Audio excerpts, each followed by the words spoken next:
إن الحمد لله نحمده ونستعينه ونستغفره ونعوذ بالله من شرور أنفسنا ومن سيئات أعمالنا من يهده الله فلا مضل له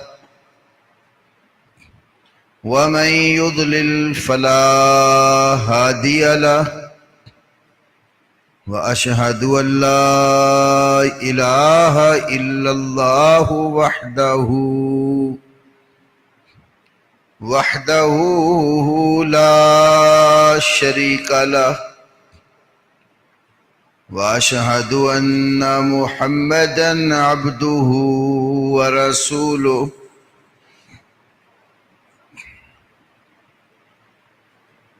أما بعد فأعوذ بالله السميع العليم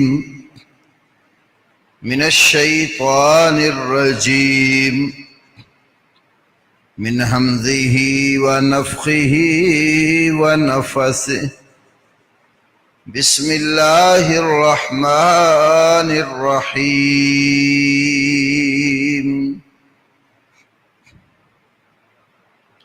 محمد رسول الله والذين معه أشداء على الكفار رحماء بينهم تراهم ركعا سجدا يبتغون فضلا من الله ورضوانا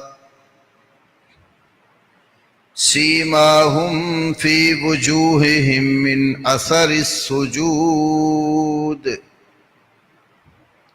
ذلك مثلهم في التوراة ومثلهم في الإنجيل كرء أخرج شطأه فآزره فاستغلظ فاستوى على سوقه يعجب الزراع ليغيظ بهم الكفار وعد الله الذين آمنوا وعملوا الصالحات منهم مغفرة وأجرا عظيما رب اشرح لي صدري ويسر لي أمري واحلل عقدة من لساني يفقه قولي اللهم صل على محمد وعلى آل محمد كما صليت على إبراهيم وعلى آل إبراهيم إنك حميد مجيد اللهم بارك على محمد وعلى آل محمد كما باركت على إبراهيم وعلى آل إبراهيم إنك حميد مجيد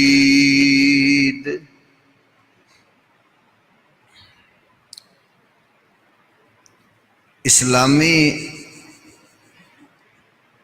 کیلنڈر کی ابتدا نبی کریم صلی اللہ علیہ وسلم کی ہجرت سے مرتب ہوئی، اسی لیے اسلامی کیلنڈر کو ہجری کیلنڈر بھی کہا جاتا ہے،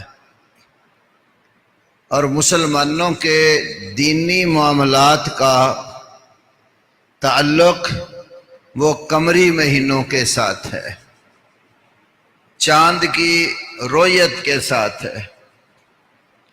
رمضان المبارک کی ابتدا بھی چاند دیکھ کر کی جاتی ہے اور اس کی انتہا بھی چاند دیکھ کر ہی کی جاتی ہے۔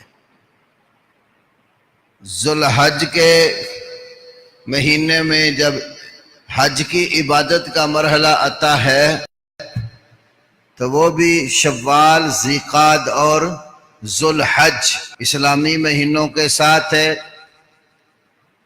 اسی طرح اگر کسی مسلمان خاتون کو طلاق واقع ہو جاتی ہے تو اس کی عدت کا شمار بھی اسلامی مہینوں کے ساتھ ہے۔ شوہر فوت ہو گیا، عورت 4 ماہ 10 دن عدت گزارے گی، وہ بھی اسلامی مہینوں کے اعتبار سے ہے۔ تو اسلام کے احکامات کا تعلق وہ اسلامی مہینوں کے ساتھ ہے، اور اسلامی سال کی ابتدا محرم الحرام سے ہوتی ہے۔ محرم ایک ایسا مہینہ ہے جس کے اندر جاہلیت کے دور میں بھی کفار آپس میں جنگ لڑنا، کشت و خون کرنا حرام سمجھتے تھے۔ وہ 12 مہینوں میں سے 4 مہینے ہیں جن کو حرمت والے مہینے سمجھا جاتا ہے۔ 3 مہینے لگاتار ہیں، شوال، ذیقعد اور ذوالحج، اور ذیقعد، ذوالحج اور محرم۔ ذیقعد، ذوالحج اور محرم 3 لگاتار ہیں، اور چوتھا مہینہ رجب۔ یہ 4 مہینے جاہلیت کے دور میں بھی حرمت والے سمجھے جاتے تھے۔ اللہ تعالیٰ نے سورہ توبہ میں ذکر کیا ہے، اِنَّ عِدَّةَ الشُّهُورِ عِندَ اللَّهِ 12 شہرًا، یقیناً مہینوں کی گنتی اللہ کے ہاں 12 ہیں۔ وَمِنْهَا فِي كِتَابِ اللَّهِ وَمِنْهَا 4 حُرُمٌ، اللہ کی کتاب اور اس کی شرع کی روح سے جس دن سے اس میں آسمان و زمین بنائے ہیں، مہینوں کی گنتی 12 ہیں، 12 میں سے 4 مہینے حرمت والے ہیں۔ ان 4 مہینوں میں لڑائی کرنا اسلام کے آنے سے پہلے بھی ممنوع تھا۔ تو ان میں سے ایک مہینہ جو اسلامی سال کا پہلا مہینہ شمار ہوتا ہے یہ محرم ہے۔ لیکن افسوس کے ساتھ کہنا پڑتا ہے، اسلامی سال کی ابتدا میں ہی محرم الحرام کے مہینے میں اسلام کا نام لینے والے لوگوں میں لڑائی اور قتل و غارت شروع ہو جاتی ہے۔ ہر سال حکومت محرم آنے سے پہلے امن کمیٹیوں کو متحرک کرتی ہے اور تمام مسالک کے چیدہ علماء کو امن کمیٹیوں میں داخل کیا جاتا ہے تاکہ یہ محرم کا مہینہ امن اور سلامتی کے ساتھ گزر جائے۔ لیکن آج تلک کسی حکومت نے یہ کوشش نہیں کی کہ وہ کون سے اسباب اور عوامل ہیں جن کی وجہ سے مسلمانوں کے اندر افراتفری، قتل و غارت پیدا ہوتی ہے، تاکہ ان اسباب اور عوامل کا خاتمہ کر دیا جائے اور یہ لڑائی نہ ہو۔ جب تک لڑائی کی وجوہات ہی ختم نہ ہو، وقتی طور پر اگر وہ چیز دب جاتی ہے تو بعد میں پھر وہ چنگاریاں سلگتی ہیں، آگ پھر اسی طرح لگ جاتی ہے۔ میں کئی بار یہ ایک مثال پیش کیا کرتا ہوں بہاول پور کے اندر ہمارے ایک بڑے عظیم بزرگ تھے، پروفیسر حافظ عبداللہ بہاول پوری رحمہ اللہ. یہ حافظ عبدالرحمن مکی صاحب کے والد محترم تھے. بہاول پور یونیورسٹی میں پروفیسر تھے. ایک دفعہ محرم کی آمد سے قبل بہاول پور کے اندر بھی امن کمیٹیاں جب بنائی جانے لگیں تو انہوں نے حافظ صاحب کو بھی دعوت دے دی. حافظ عبداللہ صاحب تشریف لے گئے. اب اس مجلس میں جو بھی عالم یا ذاکر آتا تو وہ امن اور سکون پر تقریر کرتا. ملک میں امن ہونا چاہیے، لڑائی نہیں ہونی چاہیے، آپس میں بھائی بھائی بن کر رہنا چاہیے.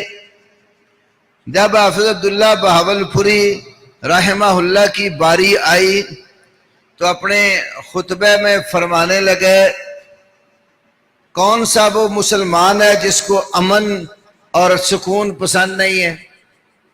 اور ہر عالم آ کر یہی کہہ رہا ہے کہ امن ہونا چاہیے، سکون ہونا چاہیے، لیکن اس پر نہیں غور کرتے کہ یہ بد امنی پیدا کیوں ہوتی ہے. جب تک بد امنی پیدا کرنے والے لوگ یا اسباب اور وسائل بند نہ کیے جائیں تو امن کیسے ہوگا؟ پھر انہوں نے ایک مثال دی. کہتے ہیں دو لکڑیاں ہیں، ایک بالکل سیدھی سٹریٹ اور دوسری بل کھاتی ہوئی ٹیڑھی. اب کوئی مستری یہ چاہے کہ ٹیڑھی لکڑی کو سیدھی لکڑی کے ساتھ متوازی بٹھا دیا جائے، ایسا ممکن ہی نہیں ہے. تو اگر وہ ٹیڑھی لکڑی کو سیدھی لکڑی کے ساتھ جوڑ کر لگانا چاہتا ہے تو کیا کرے گا؟ پہلے رندہ پھیر کر ٹیڑھی لکڑی کا ٹیڑھ نکالے گا، پھر وہ سیدھی کے ساتھ جوڑ کے بیٹھ جائے گی. جب تک اس کا ٹیڑھ ہی نہ نکلے تو وہ سیدھی لکڑی کے ساتھ کس طرح متوازی آپس میں برابر جوڑ کر فٹ ہوگی؟ تو فرمانے لگے وہ افراد جن کے اندر ٹیڑھا پن ہے، جن کی وجہ سے بد امنی پیدا ہوتی ہے، جو نبی پاک صلی اللہ علیہ وسلم کی بیویوں کو، ازواج مطہرات کو گالیاں دیتے ہیں، صحابہ کرام کو برا بھلا کہتے ہیں، حضرت ابو بکر، عمر، عثمان، بلال، سلمان، دیگر کئی صحابہ جو ہیں جب ان کی تنقید کرتے ہیں، ایک طرف وہ لوگوں، ایک طرف ان کی عزت اکرام کرنے والے لوگوں، آپ کے دونوں میں امن ہو جائے کیسے ہوگا؟ پہلے انہیں قرآن اور سنت کا رندہ پھیر کر سیدھا کرو، ان کا ٹیڑھا پن نکالو، ان کے اندر سے صحابہ کرام کا، خلفائے راشدین کا، امہات المومنین کا بغض نکالو، پھر جا کر امن ہوگا. اگر یہ اپنی مجالس کے اندر نام لے کر یا اشارے اور کنائے میں نبی پاک صلی اللہ علیہ وسلم کے اصحاب کو برا کہیں، مومنوں کی ماں امی عائشہ صدیقہ رضی اللہ تعالی عنہا کے بارے میں زبان گندی استعمال کرے، امہات المومنین سیدہ حفصہ رضی اللہ عنہا کے بارے میں زبان درست استعمال نہ کرے تو ان سے اتحاد کیسے ہوگا؟ یہ گلی گلی مرثیے گاتے ہوئے رسول اللہ کے صحابہ کو برا کہیں، مومنوں کی ماؤں کو برا کہے تو پھر آپ کے امن پیدا ہو. امن پیدا کرنا ہے، ان کی زبانوں کو لگام دو، ان کی تحریرات کو بند کرو. امن پیدا کرنا ہے تو حضرت حسین رضی اللہ عنہ کی شہادت کا اگر غم مناتے ہیں یا عزاداری کرتے ہیں اور اس کو عبادت سمجھتے ہیں تو عبادت خانوں میں ہوتی ہے کہ گلی چوکوں میں ہوتی ہے؟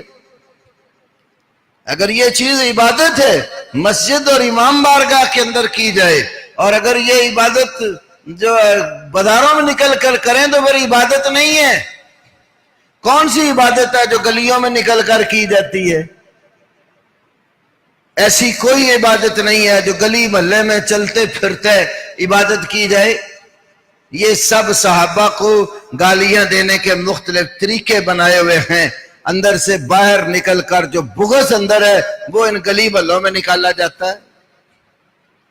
اور یاد رکھو ایسے لوگ جو رسول اللہ کے کسی ایک صحابی کے بارے میں بھی اپنے اندر بغض رکھتے ہیں وہ ایمان سے خالی ہے، ان کا ایمان صحیح نہیں ہے.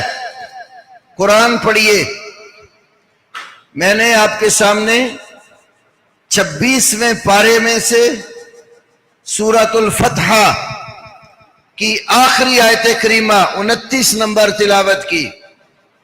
اللہ نے یہاں فرمایا، صرف ترجمے پر ہی آپ غور کر لیں، حقیقت بالکل نمایاں ہو جاتی ہے.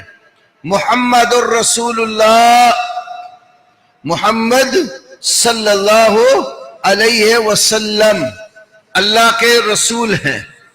جب نبی کریم صلی اللہ علیہ وسلم کا نام آئے ہر مسلمان کو درود شریف پڑھنا چاہیے. جو رسول اللہ کا نام سن کر درود نہیں پڑھتا وہ بخیل ہے. نبی علیہ السلام نے خود فرمایا ہے بخیل وہ ہے ذکرت عندہ ولم یصلی علیہ، جس کے پاس میرا ذکر کیا جائے اور وہ میرے اوپر درود نہ پڑھے، فرمایا وہ بخیل ہے. تو محمد الرسول اللہ، محمد صلی اللہ علیہ وسلم اللہ کے رسول ہیں. آپ کی رسالت کو بیان کر کے پھر ایمان لانے والوں کا ذکر کیا. والذین معہ، وہ لوگ جو آپ کے ساتھ ہیں، معہ آپ کی معیت میں ہیں، آپ کے ساتھی ہیں. تو ان کا کیا مقام ہے؟ اللہ ان کی صفتیں بیان کرتا ہے. اشداء علی الکفار رحماء بینہم، کفار پر بڑے سخت ہیں اور آپس میں بڑے رحم دل ہیں. کافروں کے مقابلے میں جب میدان جنگ میں نکلتے تھے تو محمد الرسول اللہ صلی اللہ علیہ وسلم کے مد مقابل لڑنے والوں میں اگر سگا باپ، سگا بھائی، سگا چچا، خاندان برادری کا کوئی فرد بھی آ جاتا، کوئی رشتہ داری کی پرواہ نہیں کرتے تھے. محمد صلی اللہ علیہ وسلم کی محبت، آپ کی رسالت پر ایمان کو سامنے رکھ کر وہ اپنے خاندان کے لوگوں سے بھی لڑ جاتے تھے، کیونکہ وہ کافر تھے اور رسول اللہ کے مقابلے میں آئے. فرمایا شداء علی الکفار، صحابہ کا وصف یہ کافروں کے مقابلے میں بڑے سخت ہیں. رحماء بینہم، آپس میں بڑے رحم دل ہیں. ان کی آپس میں رشتہ داریاں بھی بڑی نادر قسم کی تھی. میں کئی بار کہتا ہوں صرف آپ خلفائے راشدین جو 4 پہلے خلفاء ہیں رضی اللہ تعالی عنہم اور نبی صلی اللہ علیہ وسلم، ان کا آپس کا تعلق ایمان سے ہٹ کر بھی دیکھے تو ان کی رشتہ داری بڑی گہری ہے. نبی صلی اللہ علیہ وسلم کے ساتھ 4 خلفاء کی بڑی عظیم رشتہ داری ہے. پہلے خلیفہ مسلمانوں کے ابو بکر صدیق رضی اللہ تعالی عنہ، وہ رسول اللہ کے سسر ہیں. ابو بکر صدیق کی چھوٹی بیٹی سیدہ عائشہ صدیقہ رضی اللہ تعالی عنہا رسول پاک صلی اللہ علیہ وسلم کی زوجہ محترمہ ہے. دوسرے خلیفہ عمر بن خطاب رضی اللہ تعالی عنہ، یہ بھی رسول اللہ کے سسر ہیں. عمر بن خطاب کی بیٹی سیدہ حفصہ رضی اللہ تعالی عنہا رسول اللہ کے حرم میں ہیں اور امہات المومنین میں سے ہیں. تیسرے خلیفہ سیدنا عثمان بن عفان رضی اللہ تعالی عنہ نبی صلی اللہ علیہ وسلم کے داماد ہیں. آپ صلی اللہ علیہ وسلم نے ایک بیٹی پہلے نکاح میں دی، جب اس کی وفات ہو گئی تو پھر آپ نے دوسری بیٹی نکاح میں دے دی. کتنا پیار ہوگا حضرت عثمان کے ساتھ. اگر کوئی شخص اپنے داماد سے دکھی ہو تو ایک بیٹی کے بعد دوسری بیٹی اس کے نکاح میں نہیں دیتا. ایک بیٹی فوت ہو گئی، اگلی بیٹی حضرت عثمان کے نکاح میں دے دی. اور مسلمانوں کے چوتھے خلیفہ سیدنا علی بن ابی طالب رضی اللہ تعالی عنہ، وہ بھی نبی پاک صلی اللہ علیہ وسلم کے داماد، اور آپ صلی اللہ علیہ وسلم کی سب سے چھوٹی بیٹی سیدہ فاطمہ الزہرا رضی اللہ تعالی عنہا وہ حضرت علی کے نکاح میں تھی. پھر ان کی مزید آگے رشتہ داری دیکھیں. نبی صلی اللہ علیہ وسلم کی 4 بیٹیاں پیدا ہوئیں. آپ کی پہلی بیوی سیدہ خدیجہ رضی اللہ تعالی عنہا سے. اس بات کا ذکر اہل سنہ کی بھی بے شمار کتابوں میں ہے، اور جو صحابہ سے دشمنی اور عداوت رکھتے ہیں ان کی بھی بے شمار کتابوں میں ہے. میں نے اپنی کتاب آپ کے مسائل اور ان کا حل جلد اول میں اس کی کچھ تفصیل پیش کی ہے. قرآن بھی کہتا ہے یا ایھا النبی قل لازواجک وبناتک ونساء المؤمنین یدنین علیہن من جلابیبہن. اے نبی اپنی بیویوں سے اور اپنی بیٹیوں سے اور ایمان والوں کی عورتوں سے کہہ دیجئے جس وقت وہ گھر سے باہر نکلے تو اپنی چادریں اوپر سے نیچے کھینچ کر گھونگھٹ نکال کر گھر سے باہر نکلا کریں. تو اس آیت میں فرمایا قل ازواجک، اپنی بیویوں سے کہو. ازواج یہ بھی جمع کا لفظ ہے. جمع عربی میں کم از کم 3 سے شروع ہوتی ہے. اردو میں انگریزی میں واحد اور جمع ہوتے ہیں. عربی زیادہ فصیح زبان ہے. واحد ایک کو، 2 کو تسنیہ اور 2 سے زیادہ کو جمع کہتے ہیں. تو ازواج جمع کا لفظ ہے جس سے معلوم ہوتا ہے کہ 3 یا 3 سے اوپر بیویاں تھیں. ایسے ہی بناتے کا، یہ بنتن کی جمع ہے. بنتن ایک بیٹی، بنتان 2 بیٹیاں، اور بنات کم از کم 3 بیٹیاں. تو وہ ہسٹری نے اور احادیث نے بات واضح کی کہ نبی علیہ السلام کی ٹوٹل 4 بیٹیاں تھیں. 3 اعلان نبوت سے پہلے پیدا ہوئیں. سب سے بڑی بیٹی زینب، پھر اس سے چھوٹی رقیہ، پھر اس سے چھوٹی ام کلثوم. پھر جب اعلان نبوت فرمایا اس کے بعد ایک بیٹی پیدا ہوئی فاطمہ الزہرا رضی اللہ عنہن. 4 بیٹیاں رسول پاک صلی اللہ علیہ وسلم کی آپ کی زوجہ محترمہ ام المومنین خدیجہ رضی اللہ عنہا سے پیدا ہوئی. جس طرح ہمارے نزدیک قرآن پاک کے بعد سب سے بڑا مقام جس کتاب کو دیا جاتا ہے وہ حدیث کی کتابوں میں سے صحیح بخاری ہے، پھر صحیح مسلم ہے، اس طرح باقی کتب ہیں. اسی طرح وہ جو دوسرا مارکہ ہے صحابہ کا مخالف، ان کے ہاں حدیث کی کتابوں میں سب سے معتبر کتاب اصول کافی شمار ہوتی ہے. الاصول من الکافی. اس کتاب کی ان کے یہاں بڑی ویلیو ہے.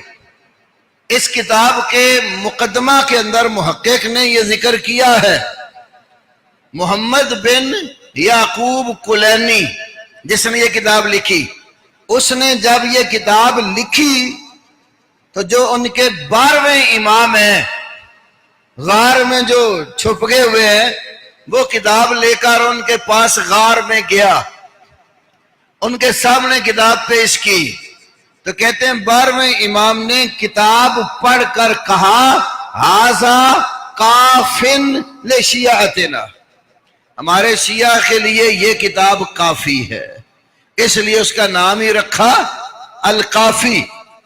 تو الکافی کی 8 جلدیں 2 عقیدے پر ہیں، الاصول من الکافی. 6 جلدیں فقہ پر ہیں، اس کا نام ہے الفروع من القافی۔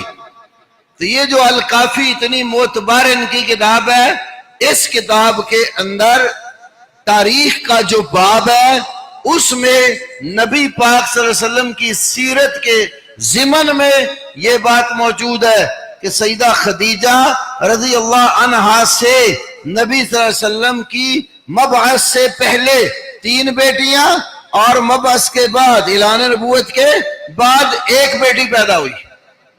یہ 4 بیٹیاں رسول پاک صلی اللہ علیہ وسلم کی حقیقی بیٹیاں تھیں، سیدہ خدیجہ سے تھی، لیکن وہ صحابہ کے ساتھ جب دشمنی پیدا کر لی تو بیٹیوں کا بھی انکار کیا جانے لگا۔ ہمارے کتنے عام سادہ مسلمان بھی یہ نام نہیں یاد کرتے کہ رسول اللہ کی کتنی بیٹیاں تھیں۔ زینب، رقیہ، ام کلثوم اور فاطمہ، تو سب سے بڑی بیٹی زینب تھی۔ ان کی شادی نبی علیہ السلام نے ابو العاص بن ربیع رضی اللہ عنہ سے کی تھی۔ باقی 2 بیٹیاں عثمان کے نکاح میں یکے بعد دیگرے، اور آخری بیٹی حضرت علی کے نکاح میں تھی۔ یہ 3 داماد تھے رسول پاک صلی اللہ علیہ وسلم کے۔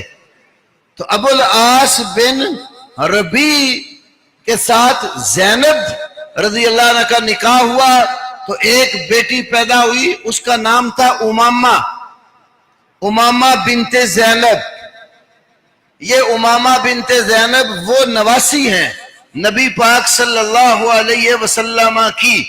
بخاری میں، ابو داود میں، کئی حدیث کی کتابوں میں حدیث آتی ہے، بعض اوقات نبی صلی اللہ علیہ وسلم امامہ بنت زینب کو اٹھائے ہوتے تھے اور اسی حالت میں نماز پڑھتے تھے، اور جب آپ صلی اللہ علیہ وسلم رکوع میں جھکتے یا سجدے جاتے تھے تو جھکتے وقت امامہ کو زمین پہ رکھ دیتے، پھر جب آپ قیام فرماتے تو اس کو اٹھا لیتے تھے۔ معلوم ہوتا ہے کہ آپ کو اپنی نواسی کے ساتھ بڑی محبت تھی کہ بعض اوقات اس کو اٹھا کر بھی آپ نے نماز پڑھی۔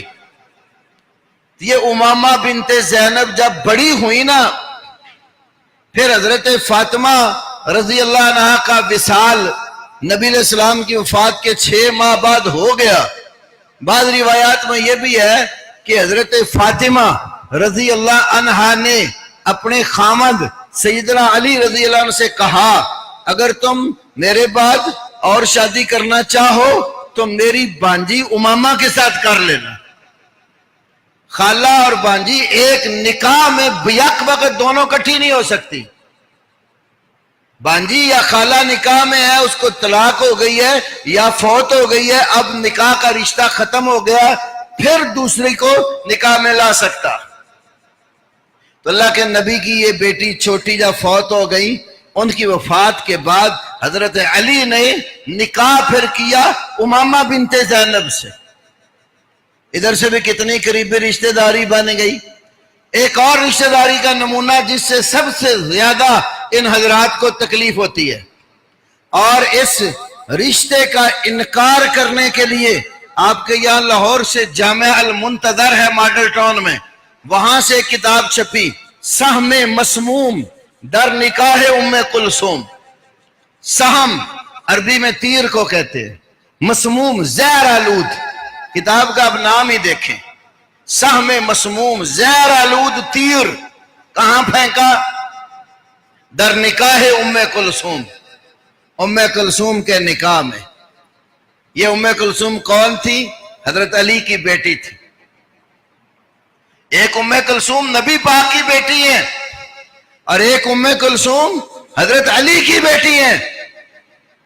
اس کا تذکرہ باقر مجلسی نے اپنی کتاب جلاء العیون کے اندر بھی کیا ہے۔ اس نے لکھا ہے کہ بسند معتبر یہ روایت ہے کہ ایک دفعہ حضرت علی اور حضرت فاطمہ میں کچھ رنجش پیدا ہوئی تو بی بی فاطمہ ناراض ہو کر اپنے والد ماجد محمد صلی اللہ علیہ وسلم کے گھر تشریف لے آئی۔ کیسے آئی؟ تو مجلسی کی روایت میں یہ ہے کہ اپنے کندھوں پر حسن اور حسین کو بٹھایا ہوا اور ام کلثوم کو ہاتھ کی انگلی پکڑ کر چلاتے ہوئے لے آئی۔ اس روایت سے معلوم کیا ہوتا ہے کہ ام کلثوم بھی حضرت فاطمہ کی بیٹی تھی۔ نمبر 2 یہ بھی معلوم ہوا حسن اور حسین سے ان کی روایت کے مطابق بڑی تھی، وہ چلنے کے قابل تھی، وہ چلتی ہوئی اپنی والدہ کی انگلی پکڑ کر اپنے نانا کے گھر تشریف لائیں۔ حسن اور حسین چلنے کے بھی قابل نہیں تھے، وہ کندھوں پر اٹھائے ہوئے لے کر آ گئیں۔ اسی طرح فقہ جعفری کا ایک بڑا مشہور مسئلہ ہے، جب کسی عورت کا خامند فوت ہو جائے، جب کسی عورت کا خامند فوت ہو جائے، خامند کی وفات کے بعد وہ عورت اپنی عدت 4 ماہ 10 دن کہاں گزارے؟ ہمارے ہاں تو یہ مسئلہ ہے کہ خامند نے جس گھر میں اس کو رکھا ہوا تھا وہ عدت اسی گھر میں گزارے گی، اس لیے کہ سنن نبی داود کے اندر حدیث ہے، نبی کریم صلی اللہ علیہ وسلم کے پاس آپ کی ایک صحابیہ فرائع بنت مالک جو ابو سعید خدری رضی اللہ عنہ کی ہمشیرہ تھی، وہ مدینہ سے باہر ایک ڈیرے کے اوپر اپنے خامند کے ساتھ رہتی تھی۔ ان کے شوہر کا انتقال ہو گیا، اب انتقال کے بعد چونکہ باہر رہتی تھی مدینہ سے، تو نبی صلی اللہ علیہ وسلم کے پاس مسئلہ پوچھا گیا کہ اب وہ اپنے باپ دادا کے خاندان میں بنو خدرہ میں بھائیوں کے پاس آ کر عدت گزارنا چاہتی ہیں، کیا ان کو اجازت ہے؟ تو اس میں رسول اللہ نے جو بالآخر فیصلہ کیا تھا فرمایا ام کو سی فی بیتک، اس کو کہا کہ تو اپنے گھر کے اندر ہی ٹکی رہ، عدت پوری ہو جائے پھر اپنے بھائیوں کے پاس اپنے قبیلے میں بنو خدرہ میں چلے جانا۔ تو ہمارے ہاں یہ ہے کہ عورت خامند کے ساتھ جہاں رہتی ہو، خامند نے جہاں اس کو رکھا ہو اسی گھر میں عدت گزارے، الا یہ کہ کوئی ایسی شدید مجبوری آ جائے، عورت وہاں مستر ہو، اس کی عزت محفوظ نہ ہو، تو اس صورت میں مجبوری میں جگہ چینج کرتے ہیں، ورنہ نہیں۔ اور فقہ جعفری میں کیا مسئلہ ہے؟ فقہ جعفری کا مسئلہ یہ ہے کہ عورت کا خامد فوت ہو جائے، وفات کے بعد عدت اپنے ماں باپ کے گھر میں آ کر گزار سکتی ہے۔ بھئی اس مسئلے کی دلیل کیا لکھی انہوں نے؟ یہ بڑی بات سننے والی، ہمارے ہاں حدیث کی 6 کتابیں مشہور ہیں نا، بخاری، مسلم، ابو داود، ترمذی، نسائی اور ابن ماجہ، ان کے ہاں 4 کتابیں مشہور ہیں، اصول اور فروع کافی، تہذیب الاحکام، الاستبصار، الفقی من لا یحضرہ الفقی۔ تو یہ جو الاستبصار اور فروع کافی، تہذیب الاحکام، تو تہذیب الاحکام اور فروع کافی میں یہ والا موجود ہے، کیا عورت عدت ماں باپ کے گھر گزارے؟ دلیل کیا ہے؟ دلیل یہ لکھی ہے کہ جس وقت حضرت عمر فوت ہو گئے تو حضرت علی اپنی بیٹی فاطمہ کو، اپنی بیٹی ام کلثوم کو اور ان کے بیٹے زید کو، جو حضرت عمر کا بیٹا ام کلثوم بنت علی سے پیدا ہوا تھا زید، اس اپنے نواسے کو اور اپنی بیٹی ام کلثوم کو لے کر اپنے گھر آ گئے۔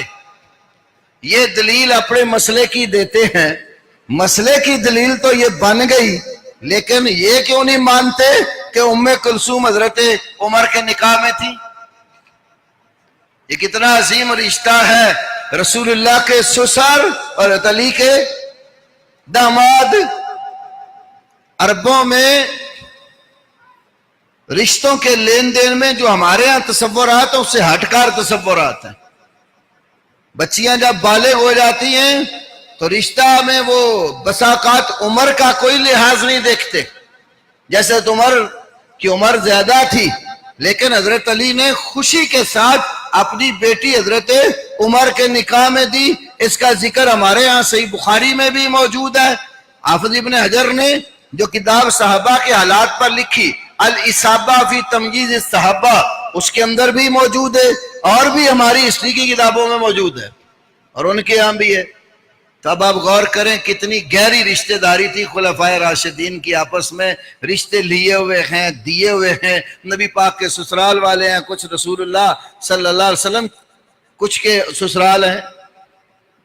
یہ اللہ نے آپس میں رحم دلی کی مثال قائم کر دی ہے۔ بلکہ ایک اور روایت میں عرض کرتا ہوں، یہ روایت بھی انہی لوگوں کے ہاں ہے جو حضرت عمر سے بغض رکھتے ہیں۔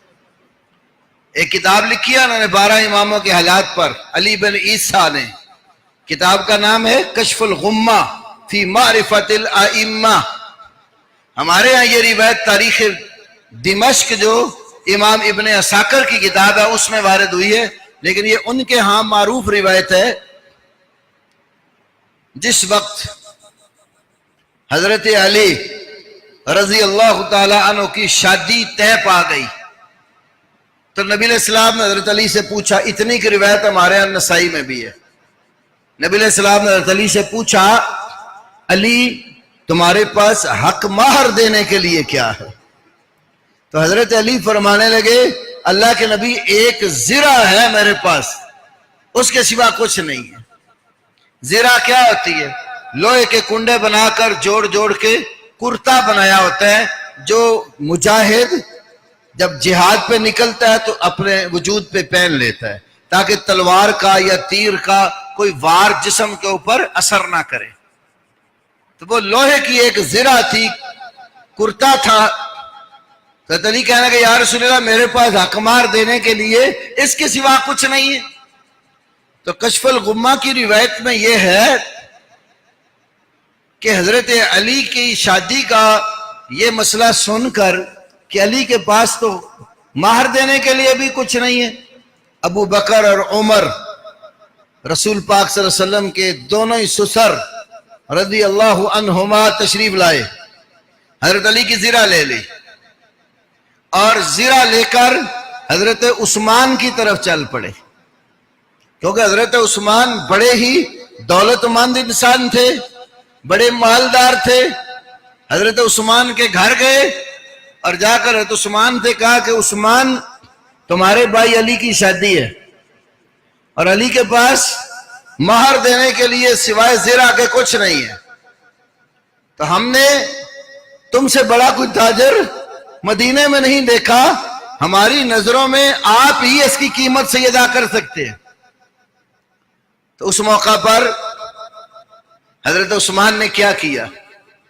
حضرت ابو بکر اور حضرت عمر سے کہا تم دونوں یوں کرو، اس زرہ کی کنڈیاں گنو، ٹوٹل کنڈے کتنے ہیں؟ تقریباً کوئی 360 اس کے قریب قریب بنے۔ تو حضرت عثمان نے کہا اتنی مقدار کے گن کر درم و دینار مجھ سے لے لو۔ وہ جتنے کنڈے تھے لوہے کے، ہر ایک کنڈے کی قیمت درم و دینار میں دی۔ پھر حضرت ابوبکر اور عمر سے کہنے لگے یوں کرو، یہ تو میں نے زرہ کا ریٹ لگایا ہے، قیمت دی ہے، اب یہ کرو کہ یہ زرہ بھی واپس لے جاؤ اور جا کر میری طرف سے حضرت علی کو تحفے میں دے دو۔ کتنی آپس میں محبت اور قرابت داری ہے کہ ایک بھائی غریب ہے، دینے کو کچھ نہیں ہے، دوسرے اس کی شادی کا انتظام کرنے میں لگے ہوئے، اور پھر تیسرا بھائی زرہ جس کی کوئی کوڑیوں میں بھی شاید قیمت اتنی نہ ہو، جو درم اور دینار، دینار سونے کا ہوتا تھا، 4.5 ماشے سونے کا ایک دینار ہے، اور 4.25 ماشے تقریباً جو ہے چاندی کا وہ درم ہوتا تھا۔ تو ایک درم کی قیمت آپ دیکھیں 4.5 ماشے سونا، تو آج کا حساب آپ لگائیں کہاں لاکھوں میں قیمت جاتی ہے۔ تو اس دور میں حضرت عثمان نے حضرت علی کی زرہ کی یہ قیمت طے کی، اور پھر اپنے بھائی کی محبت کا احساس مد نظر رکھتے ہوئے کہ علی تو میدان جنگ میں جا کر لڑیں گے تو پھر زرہ پہننے کے لیے نہیں ہوگی، تو زرہ دے دی، جس کا اجر حضرت عثمان کو بھی ملتا رہنا ہے۔ تو وہ آپس میں رحماء بینہم کے ایک عملی مثال تھے۔ آج بعض قصہ کو صحابہ کے حالات اس طرح بیان کرتے ہیں جیسے کوئی آپس میں بڑی دشمنیاں تھی ان کی. دنیا میں سب سے پاکیزہ کتاب جس کے ایک حرف اور ایک اعراب کے اندر بھی کوئی شک اور شبہ نہیں ہے، وہ اللہ کا یہ قرآن ہے، جس کے بارے میں قرآن خود کہتا ہے کہ لا ریب فیہ، اس میں کسی قسم کا کوئی شک اور شبہ نہیں ہے. یہ قرآن رسول اللہ کے صحابہ کی عدالت بیان کرتا. دیکھیں میں ایک اور مقام آپ کے سامنے رکھتا ہوں. اس کے مقابلے میں تاریخ کی کسی کتاب کی کوئی ویلیو نہیں ہے. تاریخ والے تو بعض تاریخ سازی کرتے ہیں، بات نہیں بھی ہوتی بنا کے پیش کرتے ہیں، روایات تراش لیتے ہیں، لیکن قرآن کے اوپر تمام دنیا میں پھیلے ہوئے مسلمانوں کا اتفاق ہے، اس کے اندر کوئی کمی بیشی نہیں ہے. اور یہ سب سے زیادہ کامل اور لا ریب کتاب ہے. 26واں پارہ سورۃ الحدید، اللہ تعالیٰ نے دیکھیے یہاں فرمایا آیت نمبر 10، لا یستوی منکم من انفق من قبل الفتح وقاتل اولئک اعظم درجة من الذین انفقوا من بعد وقاتلوا وکلا وعد اللہ الحسنى واللہ بما تعملون خبیر. اللہ کہتا ہے وہ لوگ من انفق من قبل الفتح، جنہوں نے مکہ فتح ہونے سے پہلے اپنے مال خرچ کیے، وقاتل اور جہاد کیا. مکہ فتح ہونے سے پہلے جب آپ نے مکہ فتح کیا 10,000 کا لشکر لے کر نبی علیہ السلام مکے پر چڑھائی کرنے کے لیے آئے تھے. تو فرمایا مکہ فتح ہونے سے پہلے جنہوں نے اللہ کی راہ میں اپنے مال خرچ کیے اور قتال کیا اللہ کی راہ میں، اور وہ لوگ جنہوں نے انفقوا من بعد، مکہ فتح ہونے کے بعد خرچ کیا، وقاتلوا اور قتال کیا. کتنے گروہ ہوئے؟ 2. ایک وہ گروہ جنہوں نے مکہ فتح ہونے سے پہلے خرچ کیا اور جہاد کیا، دوسرا وہ گروہ جنہوں نے مکہ فتح ہونے کے بعد خرچ کیا اور جہاد کیا. اللہ کہتا ہے یہ دونوں جو گروہ ہیں نا، لا یستوی شروع میں فرمایا آپس میں برابر نہیں ہیں. مکہ فتح ہونے والے سے پہلے والوں کا مقام زیادہ ہے اور مکہ فتح ہونے کے بعد آنے والوں کا مقام ان کے مقابلے میں کم ہے. لا یستوی، یہ دونوں آپس میں برابر نہیں ہے. لیکن اگلی بات کیا فرمائی؟ وَكُلًّا وَعَدَ اللَّهُ الْحُسْنَى، اللہ نے ان سب کے ساتھ سب سے بہترین وعدہ کر رکھا ہے. مکہ فتح ہونے سے پہلے والوں کے ساتھ بھی بہترین اللہ کا وعدہ ہے، اور مکہ فتح ہونے کے بعد جو لوگ مسلمان ہوئے اور آپ صلی اللہ علیہ وسلم کے حلقہ ارادت میں داخل ہو گئے، ان کے ساتھ بھی اللہ نے سب سے اچھا وعدہ کیا. الحسنہ، اس کی ایک تفسیر سلف صالحین سے تفسیر تبری دیکھے، یہ بڑی تفسیریں، اس کا معنی ایک لکھا الجنہ.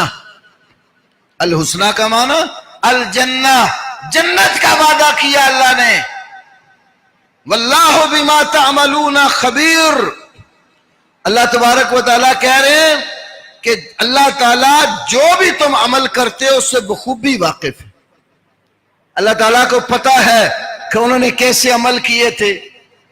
تو اگر اللہ تعالیٰ کے ہاں ان کی کوئی مذمت ہوتی تو اللہ یہ کہتا کلن وعد اللہ الحسنى، اللہ نے سب سے بہترین وعدہ کیا ہے.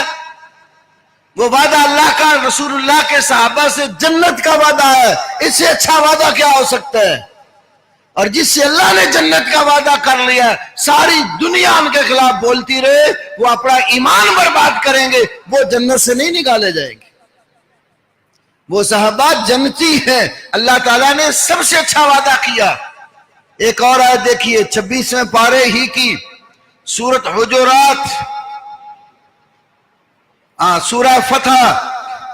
اللہ رب العالمین نے وہ 1400 صحابہ کرام جو سن 6 ہجری میں نبی کریم صلی اللہ علیہ وسلم کے ساتھ عمرہ کرنے کی غرض سے مدینہ سے مکہ آئے، پھر انہیں شمیسی جو آج کل جگہ ہے جہاں بیعت رضوان ہوئی تھی، حدیبیہ کا مقام، وہاں روک دیا گیا، مکے کے کافروں نے وہاں آ کے روک دیا۔ پھر اللہ کے نبی نے اپنا سفیر بنا کر حضرت عثمان کو مکہ میں بھیجا، وہ انشاءاللہ میں کسی اور موقع پر عرض کروں گا، صرف آیت سنیے کہ اللہ تعالیٰ نے یہاں کیا فرمایا ہے۔ اللہ تعالیٰ کہتے ہیں لَقَدْ رَضِيَ اللَّهُ عَنِ الْمُؤْمِنِينَ اِذْ يُبَايِعُونَكَ تَحْتَ الشَّجَرَةِ بلا شبہ یقیناً لقد، لام زبر لا جو ہے نا عربی میں یہ تاکید کے لیے آتا ہے، اور لفظ قد بھی تاکید کے لیے آتا ہے، ڈبل تاکیدیں ذکر کی۔ حالانکہ اللہ رب العالمین بغیر تاکید کے بھی بات کرے تو کوئی شک اور شبہ اس کی صداقت میں نہیں ہے۔ اللہ نے یہاں 2 تاکیدیں جمع کی، لقد بلا شبہ یقیناً رضی اللہ عنہ المومنین، اللہ تعالیٰ ان ایمان والوں سے راضی ہو گیا۔ کب؟ اذ یبایعونک، جب وہ آپ کی بیعت کر رہے تھے، کہاں؟ تحت الشجرہ، درخت کے نیچے۔ اگلی بات دیکھیے، بعض لوگ کہتے ہیں وہ بس دنیا دی حکومت واسطے نال جڑے سی، اتوں ماندے سی۔ رب کا قرآن دیکھو اللہ کیا کہتا، اللہ سے تو نہیں نا کوئی بات چھپا سکتا، بھی اندر کچھ اور اوپر کچھ، جیسے اللہ کو پتہ ہی نہیں ہے تو ان کی ظاہری حالت دیکھ کے راضی ہو گئے۔ فَعَلِمَ مَا فِي قُلُوبِهِمْ، فَعَلِمَ مَا فِي قُلُوبِهِمْ، ان کے دلوں کے اندر جو کچھ ہے اللہ اس کو جانتا ہے۔ فَأَنزَلَ السَّكِينَةَ عَلَيْهِمْ، 1400 صحابہ کے بارے میں اللہ کہہ رہا ہے فَأَنزَلَ السَّكِينَةَ عَلَيْهِمْ، اللہ نے ان پر اپنا سکون نازل کیا۔ وَأَصَابَهُمْ فَتْحًا قَرِيبًا، اور اللہ نے ان کو بہت قریبی فتح سے نواز دیا۔ وَمَغَانِمَ كَثِيرًا، بہت ساری غنیمتیں فرمایا يَأْخُذُونَهَا، جن کو وہ حاصل کرتے۔ وَقَانَ اللَّهُ عَزِيزًا حَكِيمًا، اللہ ہر چیز پر غالب، کمال حکمت والا ہے۔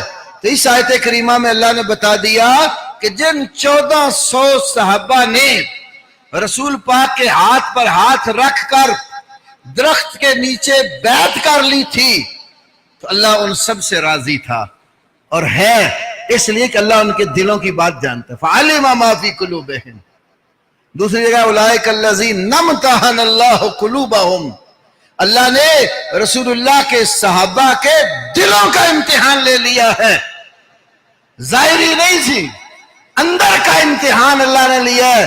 وہ اندر سے بھی پاک صاف تھے اور باہر سے بھی پاک اور صاف تھے، ان کا ظاہر اور باطن ایک تھا۔ اللہ اپنے نبی کے لیے برے ساتھی منتخب نہیں کرتا، اللہ نے اپنے نبی محمد صلی اللہ علیہ وسلم کے لیے ان اصحاب کا انتخاب فرمایا جو جان و مال کے ساتھ آپ کے ساتھ تھے، آپ کا اشارہ ہوتا تھا، وہ جانیں قربان کرنے کے لیے بھی تیار ہوتے تھے، اموال قربان کرنے کے لیے بھی تیار ہوتے تھے۔ رب کا قرآن ان کے فضائل سے بھرا ہوا۔